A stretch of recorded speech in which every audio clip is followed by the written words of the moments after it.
There's a stud male on Artemis Station.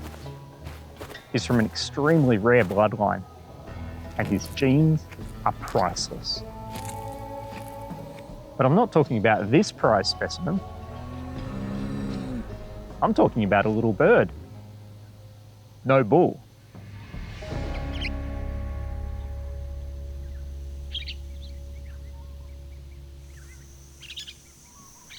Golden-shouldered parrots are among Australia's most endangered birds. They nest in termite mounds, and Artemis Station on Cape York Peninsula is one of their last strongholds. Tom and Sue Shepherd and their family own Artemis, running it as an active cattle station, and they were among the first to recognise golden-shouldered's plight. We've done a lot of films about what's driving the parrot's decline, and you can find them on the Conservation Partners YouTube channel. But this film is not about that. This film is about the trials, tribulations, and triumphs of one particularly plucky parrot. Black is one of the star birds here at Artemis. We call him that because he's got two black bands on his left leg. He was actually one of the first parrots we banded here on Artemis in the second year of operations in 2020, so we've come to know a fair bit about him. For instance, we know he likes nesting in the same paddock at the back of the homestead each year. And we know he holds a pretty steady weight because he's been captured a number of times since. He's actually pretty relaxed in the hand. You must know that we're not trying to hurt him.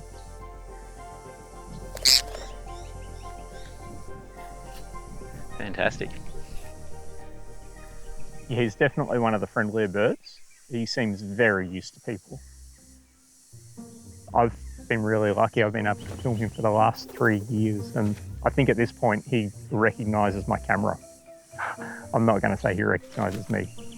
I'm pretty sure he knows the camera. So one of the things that I've come to learn about Black is that he really watches out for his partner when she's at the nest.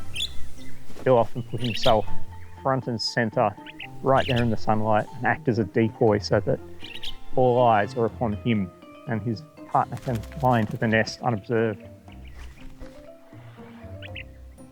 And then he'll give her an all clear signal so there's no predators and it's safe to come back out of the nest. And not all male golden-shouldered parrots do that. In 2022, the BBC filmed Black and his partner for Planet Earth 3. And that year, they managed to get 4 chicks successfully fledged from their nest, which, when a species is this endangered, is huge. His partner at the time was Red, and they were pretty much inseparable. But disaster struck, maybe in the form of a goshawk. R.I.P. Red. The heartbreak was short-lived. In less than 12 months, he began raising a new family with a new partner, a young and unbanded female.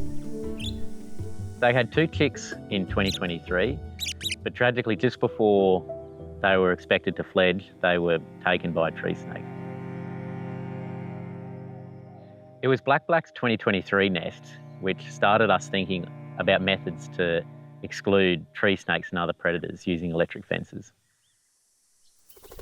2024 rolls around and we think he's with the same partner, the same unbanded bird, but not being banded, it's impossible to tell. But tragedy struck again. Their nest was preyed upon by yet another tree snake. 2 failures in 2 years. It really illustrates why golden-shouldered parrots are on such a knife edge. Our initial fence design wasn't perfect. Unfortunately, we found that snakes could get in under the bottom wire. We've since added a rigid steel bar under the bottom wire, which we believe makes it near impossible for a snake to get in.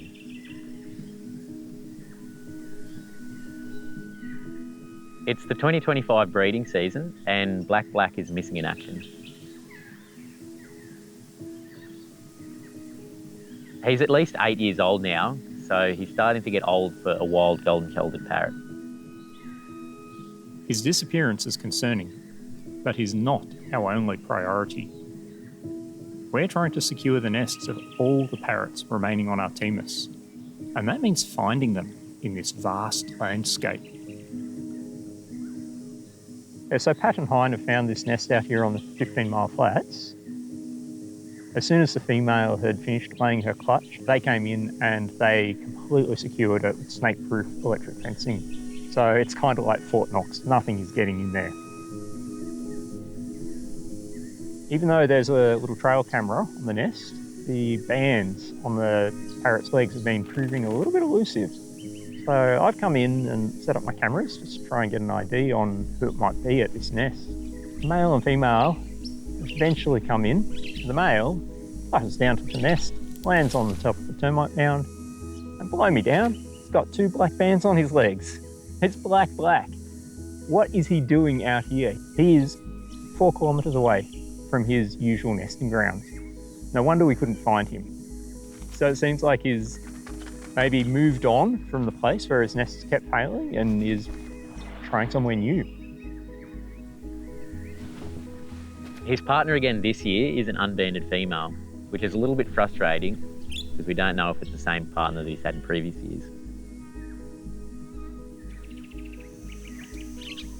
Inside their nest, 3 perky little chicks, just days old. Crikey, look at that. You can see all that fresh seed in the crop there. Must be from mum and dad must have come in and given a recent feed. You can see all that green seed. That's excellent to see. Before breeding begins during the wet season, golden-shouldered parrots are reliant upon native perennial grasses like cockatoo grass and sorghum to get them in top condition, ready for the demands of raising a family. So the survival of golden-shouldered parrots is intrinsically linked to the presence of native perennial grasses setting seed at the right time of year. Unfortunately, grazers like cattle, feral pigs and agile wallabies also love these perennial grasses and selectively graze them out of existence, often before they've had the chance to set seed.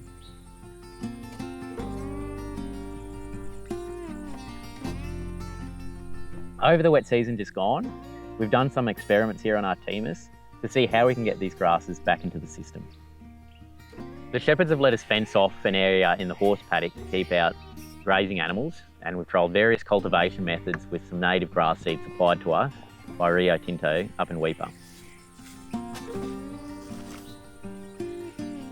Crikey, this looks good. This is a bit of plume saga, one of the really important perennial grasses for the golden-shouldered parrot.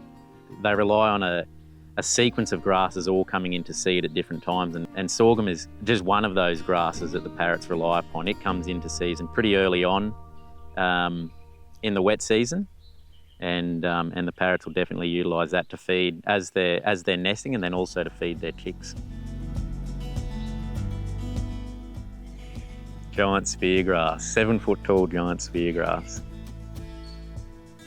It took us a couple of years to get the recipe right for making this grass grow. We figured out we needed some sort of disturbance or heat treatment. So the paddocks had to be burnt. We then cultivated them, applied a little bit of fertiliser. But the most important thing that we did was fencing the area off to keep all the grazing animals out. We're extremely happy with how well these grasses have done. Going forward, we want to bring these perennial grasses back into the system on a large scale, in a way that benefits both the parrots and the cattle grazing operations. But back at Black's nest, not all is well.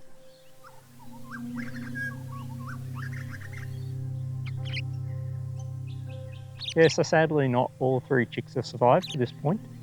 We only have 2, a little boy and a little girl, and we are just crossing our fingers and toes that they make it out of the nest.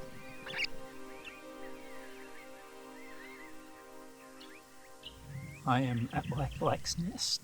It's late afternoon. The chicks are just, that's them now, that's Black. The chicks are so close to fledging, like today or tomorrow morning.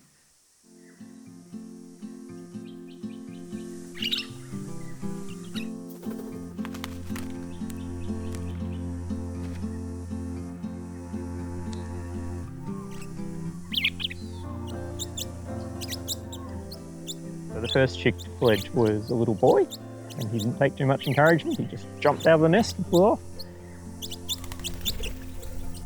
And they had a little girl in there as well, and she did need a little bit more encouragement from Dad.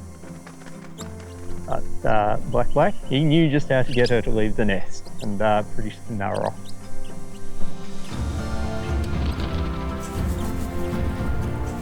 This is incredible. This is just such a special moment.